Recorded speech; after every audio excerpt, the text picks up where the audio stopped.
It's against their better knowledge, against their conscience. How many people in our churches are following Judaism today against their better knowledge? In the last video, we saw an Israel backslidden. Now we're going to look at the situation of a backslidden church of Jesus Christ that has continuously been backslidden, even as Israel was continuously backslidden. There has never been a time in the history of the church since AD 95 to 100 when you could say that the church was not backslidden. It went into a progressively backslidden state. And that commenced after the apostles had left the world.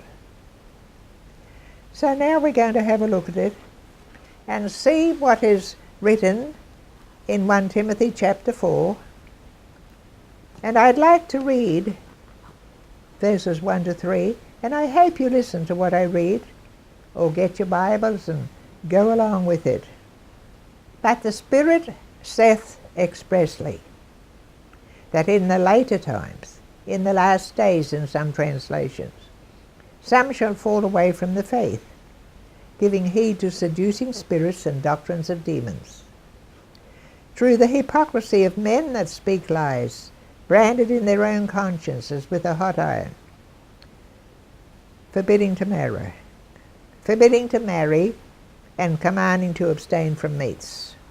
I quote from Source New Testament.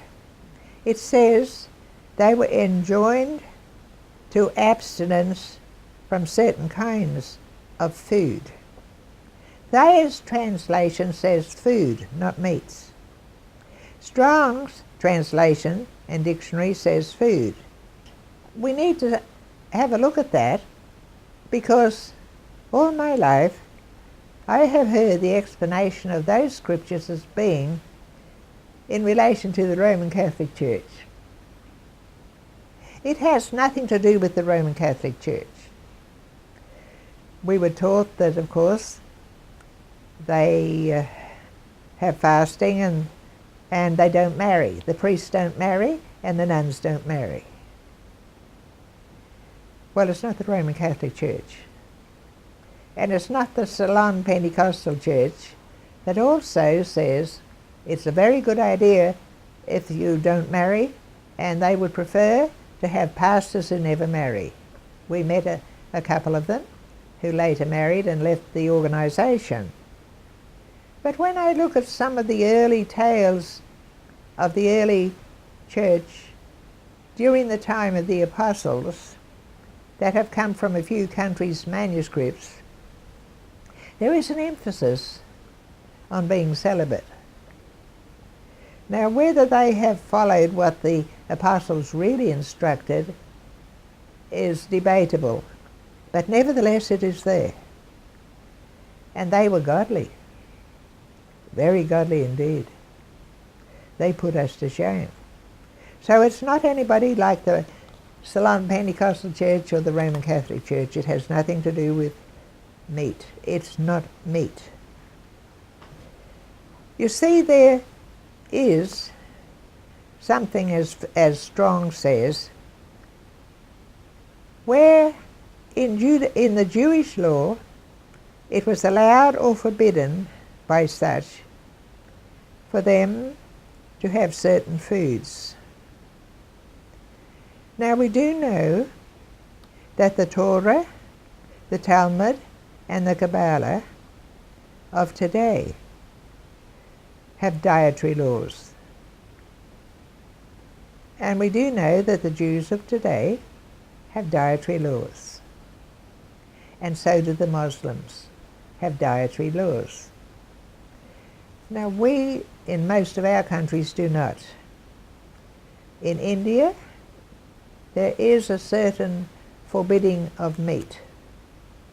You would never eat a cow. You would never eat beef. And on top of that, they're mainly vegetarian. So there are different peoples in the world who come under that category. But of course, when this letter was being written by Paul to Timothy, who was in Ephesus, around 63 AD. There was no Hinduism, and there were no Ceylon Pentecostals, and there were no Roman Catholics. But there were those who followed Judaism in particular. And that is what the Apostle Paul is coming against, as we will discover. The Judaism that crept into the church, even in the book of Galatians. The Judaizers came down from Jerusalem to try and pervert the gospel that the Galatians had embraced. If you know the book of Galatians, you'll know that is true. And in verse 2, we see this, the hypocrisy of men that speak lies. You see, the Apostle Paul is talking to Timothy about those who knew the truth in a way because their conscience bothered them.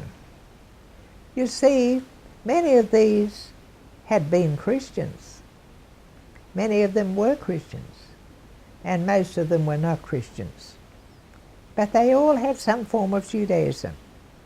And those who had been Christians, surely their conscience would bother them somewhat. If they had ever read the book of Galatians, which was possible because those manuscripts were circulated from church to church, particularly in Asia Minor. And both Galatia and Ephesus were in Asia Minor. And Paul wrote Galatians, and he wrote Timothy, and Timothy was a pastor in Ephesus, in Asia Minor. So this is why they're hypocrites. Being conscious in their innermost being that they're wrong, they still follow it. It's against their better knowledge, against their conscience. How many people in our churches are following Judaism today against their better knowledge, against what they have been told, against what somebody has said and they have never looked into it? Something they have read in the Bible and saw it was contrary to the beliefs they were told. Well, does their conscience bother them? And it seemed as if they had scars within them, branded with a hot iron, but they still didn't want to follow the truth.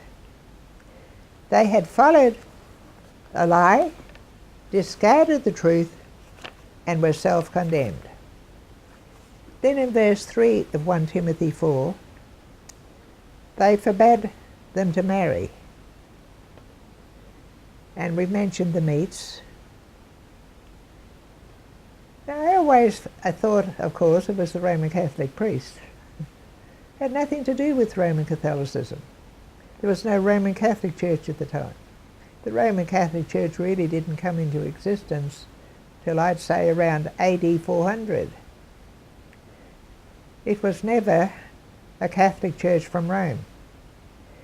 Now there was a Catholic, meaning universal, Church from Rome from AD 312. But until that time there had been no Roman universal church.